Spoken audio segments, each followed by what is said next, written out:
আজকে আমি যে জায়গা নিয়ে কথা বলবো তা হচ্ছে উত্তরবঙ্গে অবস্থিত একটি ঐতিহাসিক জমিদার বাড়ি যা রংপুরে অবস্থিত। আসসালামু আলাইকুম, হ্যালো গাইস, আমি জয়িতা। আর এখন এত সাসপেন্স রাখার কোনো প্রয়োজন নেই, তাই বলে দিচ্ছি।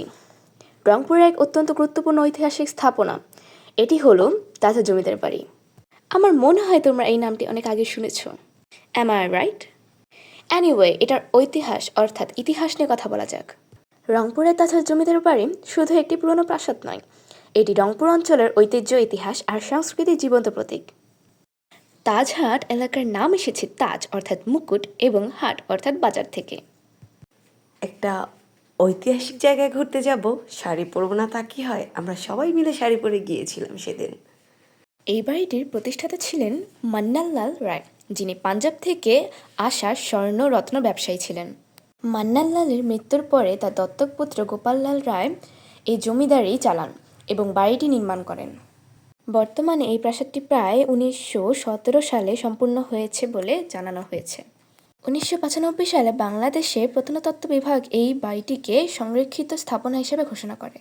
2005 সালে এই প্রাসাদের দ্বিতীয় তলায় রংপুর জাদুঘর স্থানান্তরিত করা হয়। প্রাসাদের চারপাশে রয়েছে কিন্তু দুইটি পুকুর, বিশাল এক মাঠ, ফল ও ফুলের বাগান। কত সুন্দর! আজ এই বাড়িটি শুধু একটি পুরনো জমিদার বাড়ি নয়, এটি এখন জাদুঘর হিসেবে পর্যটকদের জন্য খুলে দেওয়া হয়েছে। যাই হোক, কিছুক্ষণ দাঁড়িয়ে মা মেয়ে একটু দুষ্টুমি করে নিলাম জমিদার বাড়ির গেটের সামনে, ঠিক প্রবেশ পথের সামনে। তবে একটা বিষয় আমার খুবই কষ্ট লেগেছে, সেটা হলো কি, এই জমিদার বাড়িতে যখন আগে যেতাম আমরা, তখন এখানে ভিডিও করা নিষেধ ছিল, কারণ এখানে অনেক গুরুত্বপূর্ণ পুরনো যে ঐতিহ্যগুলো ধরে রেখেছিল, ওখানে ভিডিও করা নিষেধ ছিল, ছবি তোলাও নিষেধ ছিল। শুধু বাইরের দিকটা আমরা ছবি তুলতে পারতাম, ভিতরের দিকটা না, ছবি তোলা বা ভিডিও করার জন্য ছিল না। কিন্তু আমার একটা বিষয় এতই খারাপ লেগেছে, কষ্ট লেগেছে যে এখন যেটা জাদুঘরের ভিতরে, মিউজিয়ামের ভিতরে ভিডিও করতে দিচ্ছে, ছবি তুলতে দিচ্ছে, এরপরে যে যার মতো করে যে সব কিছু করছে, এটা আমার কাছে খুবই কষ্টদায়ক লেগেছে যে এত গুরুত্বপূর্ণ জিনিসগুলো এইভাবে রেখেছে। এবং কি, যখন আমরা এর আগে গিয়েছি দেখেছি অনেক গুরুত্বপূর্ণ গেটগুলো লক করা, সেইগুলো এখন খোলা। এই যে এখানে তো ভিডিও কখনোই অ্যালাউ ছিল না, বাট এইবার গিয়ে দেখি যে এগুলো সব ওপেন, এই যে ভিডিও করতে দিচ্ছে। আমি সবাই ভিডিও করা দেখে আমি বলতেছিলাম যে এখানে কি ভিডিও করা যাবে বা ছবি তোলা যাবে? তো আমাকে বলে কি, অবশ্যই ছবি তোলেন, ভিডিও করেন, কোনো সমস্যা নেই। আমি ওদের কথা শুনে অবাক হয়ে গিয়েছিলাম। আগে এখানে এরকম ছিল যে আমরা যখন মিউজিয়ামের ভিতরে প্রবেশ করব, তখন আমাদের হাত থেকে ফোনগুলো নিয়ে ব্যাগের মধ্যে রাখতে বলা হতো। কিন্তু এবার ফোনকে বললাম তো, ভিডিও করা হচ্ছে, ছবি তোলা হচ্ছে।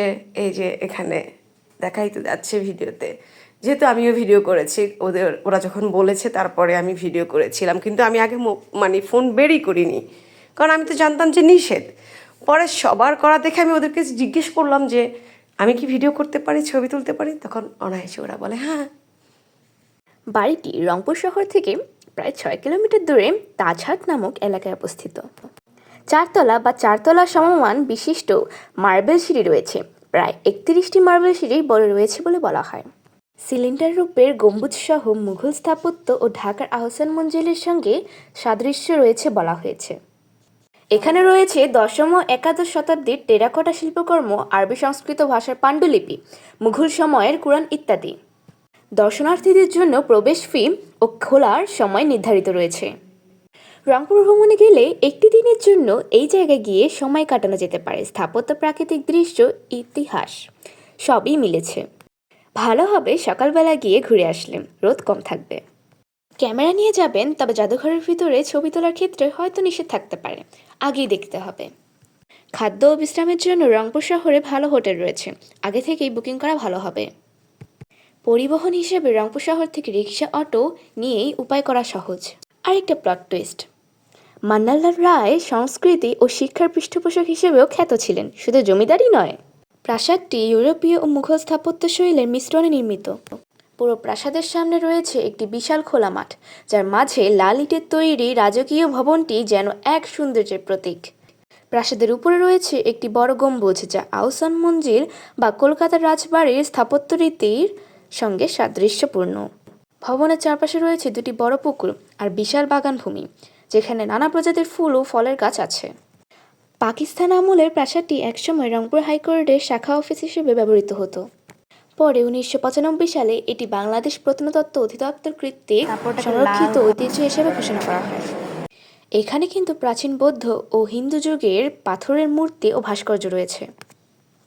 তবে আমি যদি আমার পার্সোনাল এক্সপিরিয়েন্স থেকে কথা বলি, আমি আগে যা দেখেছিলাম তার মধ্যে অনেক কিছুই আমার মনে হচ্ছে আমি এবার দেখিনি।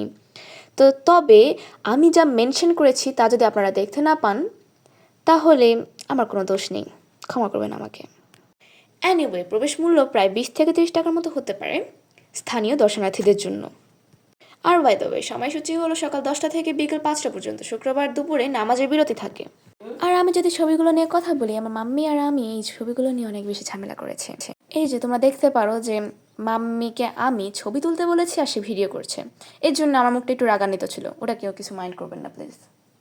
এই যে আমি মুখটা কিভাবে করে রাখছি। তোর সাথে তো আমার মতের অমিল সবসময় হয়ে থাকে। নতুন কি যে আবার এখানে চাইছিলাম দুজনে মিলে কিছু একটা স্টাইল করব, কিন্তু বারবার আমরা ভুল করতেছিলাম, যে ভুলে গিয়েছিলাম। এই খেলাটা কিন্তু আমরা আগে খেলেছি না জয়িতা, কিন্তু এইবার আমরা উল্টো হয়ে যাচ্ছিল, কেন জানি বুঝি নাই। এই যে বারবার ট্রাই করতেছিলাম, উল্টোই হচ্ছিল শুধু। আর এই জায়গাটা সবচেয়ে সুন্দর না জয়িতা? মনে হচ্ছে জয়িতা শূন্যে ভাসছে, কিছুর একটার উপর বসে আছে, এটা কিন্তু বোঝা যাচ্ছে না। দেখো সিঁড়ির উপর বসে আছি। হ্যাঁ, এটা সিঁড়ির উপরে যে উপরে যাওয়ার, কিন্তু এটা একটু ইয়ে করে দিয়েছে, লক করে দিয়েছে, ওরা উপরে যাওয়া যায় না, তার কাটা লাগানো। আর এটা কি জয়িতা? আরে মাম্মি তখন থেকে ইয়া করতেছে। তোমরা যদি একটু ভালো করে জুম করে দেখো, পিছনে দেখতে পারবা যে সিঁড়ির সাথে তার কাটা লাগানো ছিল। এবার তুই বলে দে তো জয়িতা, এটা কি নাচ ছিল তোর? এই গানটি ছিল Chunari Chunari. By the way, কিছুক্ষণ আগে তোমাদেরকে আমি বলেছিলাম না একটা বিশাল বড় বাগান আছে, এটা হলো সেই বাগান। আমি না সবসময় এখানে গেলে বাগানের ভিডিওটা করি, তাই এবার বেশি আমি বাগানের ভিডিওটা নিইনি, অল্প সময়ে একটু ভিডিও করেছি। এবার চেয়েছিলাম যে মানে মিউজিয়ামের ভিতরটা আমি ভিডিও করব, তাই ওটাই করেছি। এই দিকটা খুবই কম করেছি। আর হ্যাঁ, যখন আমরা বের হয়েছিলাম তখনও একটু করেছিলাম। তবে ভিডিওর গুরুত্বপূর্ণ কথাগুলো তো তোমরা জয়িতার কাছ থেকে শুনেছো। আবার দেখো আমার জয়িতা শুরু করেছে আর একটা গানে নাচ, hands off Gabriela by Katseye. তার এই নাচ করার গানগুলো আমি কিচ্ছু বুঝি না, একসময় বুঝতাম, এখন এতটা বুঝি না। সে নাচ করবে বলেছে, আমি বলছি তুমি করো, তো করছে, আমি ভিডিও করলাম। এটা আমাদের বের হওয়ার সময় ছিল, বের হওয়ার রাস্তা এটা। জায়গাটা কত সুন্দর না? আমার মেয়ের কথা আমি কিছু বললাম না। আমি তো জানি তুমি আমার বদলে এই জায়গাটির প্রশংসা করবে, কারণ আমি তো দেখতে এত কষ্ট করে আমি নাচ করলাম, আমার কুমুর টুমুর বাকিয়ে টাকিয়ে, তাও কোনো নাম পেলাম না আমি।